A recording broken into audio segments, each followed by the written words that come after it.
So before this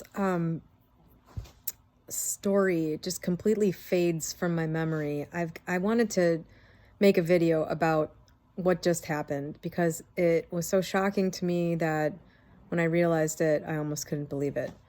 And I was thinking about this morning, and I still can't get over it. So about 2 weeks ago, I was talking with a very close friend of mine, and he was having a serious issue at work. And he was telling me about what was happening. It was sort of a social dynamic problem with coworkers. And I know him, I know his personality. And so when he was telling me about this, I knew how much it was bothering him. The fact that we were even talking about it, I knew it was really bothering him. And I felt kind of pleased that he wanted to talk to me about it, because this is a person that I wanted to kind of be close. Like I was really sort of happy to be in his inner circle about this. And I really love this person. And so when he was telling me about it, where I would normally sort of have a force field around myself, I try to listen to other people's problems, but I try not to over empathize, because, if you're a very caring person, that can really get you in trouble. You can spend a lot of time sort of feeling bad emotions, sort of like on other people's behalfs, when it doesn't serve you or them. It's kind of a trap I think people fall into. But anyway, normally I am very careful when somebody is having a problem, someone I care about, not to feel their pain too much, because it doesn't help either of us. I try to remain in the center, and I try to remind myself that, this person's already feeling the pain of this situation. The best thing I can do is stay up rather than go down, into the depths with them. So I sort of forgot to do that in this situation.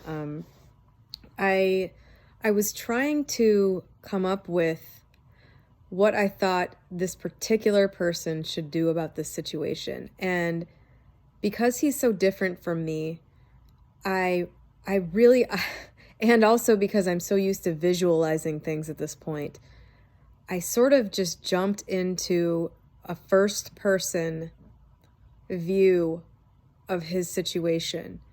And I felt it so strongly, like the emotions that he was feeling were very painful, and I started feeling them. And to the point where at one point we were having a text conversation, I had to actually call a different friend and say, oh my God, like remind me that this isn't happening to me, because I'm feeling this so deeply that like I'm cringing at like this is actually happening to me. Like bring me back to earth. That's how much I was feeling this situation. So I couldn't quite shake it. And then on top of it, the friend with the problem sort of abruptly stopped talking about it with me and just kind of disappeared. And I got really worried. I didn't know if something else had happened. And I also didn't want to pry. I didn't want to, this is like a very masculine person, and I didn't want to risk emasculating him. There are a lot of issues going on here. But I thought, okay, he just needs some time to himself. And I don't want to badger. I don't want to be like a mother. I just sort of said, okay, he probably just needs some alone time, and I don't want to. But so we didn't talk almost at all for 3 or 4 days after that. And I got more and more worried about it. And I kept thinking about his situation, and I kept worrying about him. I kept trying to imagine a solution. I was basically in the state. If you think about how Neville Goddard talks about going into and adopting the state, that's exactly what I did. And without even realizing it was happening, in another part of my life, not work, in another part of my life, I started to create the exact same situation that went down, that my friend was experiencing at work. I didn't even, first of all, I didn't see it coming. When it started happening, I was like, what is going on here? This is totally crazy. I don't, like, where is this even coming from?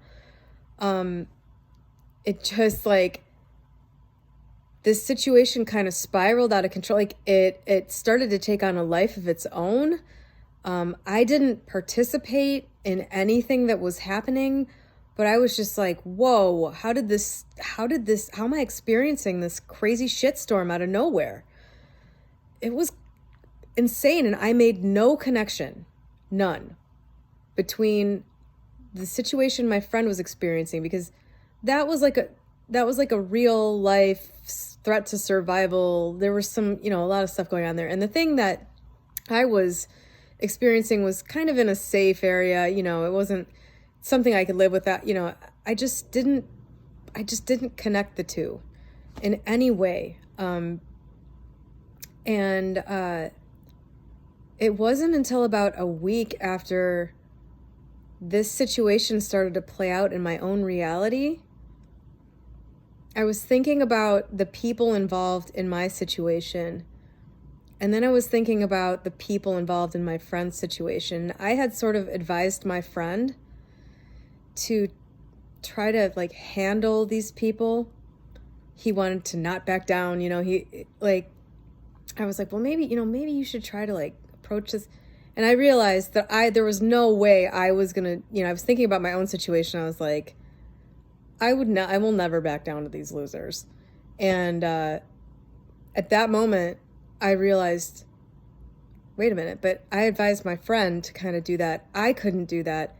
And then I was like, oh my God, we are experiencing the same thing right now.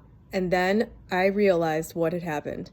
I realized that I had adopted the state, and it had played out completely outside of my awareness in this one aspect of my reality. This is probably the most shocking thing I've ever experienced, because I didn't want it. I didn't intend for it to happen. I wasn't consciously aware of what I did that might have made it, it just happened in my reality. And the connection between the state and that I then started experiencing what he was going through myself in a very real way, just to a much lesser degree. Like, this was a big thing. That was a pretty weird day when I figured that out. But the point I'm trying to make here is that the state you are in is incredibly important. This is why I think, Neville talks about just adopting the state of ecstasy, because then you will create that in your reality. But I've never had such an obvious, because this was such a detailed thing. He had described a bunch of issues he was having, like specific things, like, this person is trying to get me fired. That kind of specificity. I think I said that right. And I experienced something like, it was like there was each one of these issues he had described to me, I experienced a parallel in some way. I mean, the detailed level to which you can create something is so apparent to me. This is why I think Neville has a lecture. I think it's called The Sperm and the Seed or something. I'll have to look it up. But in it, he talks about taking the time to create the exact right state. Like, whatever thing you want, whatever situation you want, there is an exact mental state associated with it. And he basically says, there's no rush. Figure it out. and don't adopt it until you know exactly what it is. And my point with this video is that not only do I agree with that and understand how specific things can be created depending on your state, specifically, things can be created depending on your state, it's also vitally important not to adopt a state of something you don't want. This is why Neville says don't go to bed in the wrong state. I totally get that, because you will wake up in that state the next day. Maybe worse. But be really careful when you're taking on any kind of emotional state. Being in the center and remaining connected to at least a neutral, like a calm center is so important. Because, if I hadn't been sort of aware of all of this to begin with, I don't know that I ever would have made the connection between those two things happening, my friend's situation and the thing that happened in my life. I feel like I just happened to even realize it to begin with. It was that unconscious.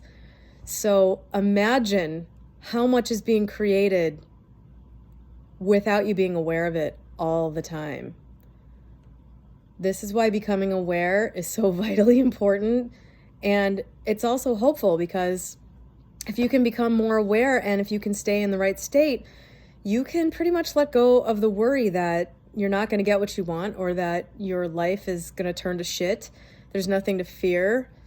It's just being aware of how powerfully your subconscious mind and your state of mind will create through you whatever that state is.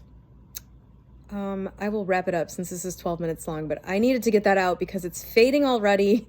The shocking nature of it is starting to leave me. I had to get it out there for y'all. I hope that you get something out of that.